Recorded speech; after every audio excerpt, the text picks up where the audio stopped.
टाकली।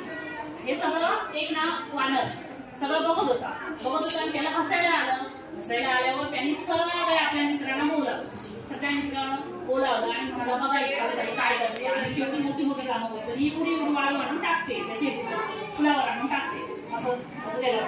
मग ते सगळ्या मित्र आले आणि तिला हसायला लागला, बाई तू काय करते ते एवढी छोटी आणून वाळू टाकते, आम्ही आता तू बांधणार कधी आणि हे पूर्ण होऊन आम्ही लंकेपर्यंत जाणार कधी, असं तिला सांगून तिची चेष्टा करायला लागले, हसायला लागले तिला।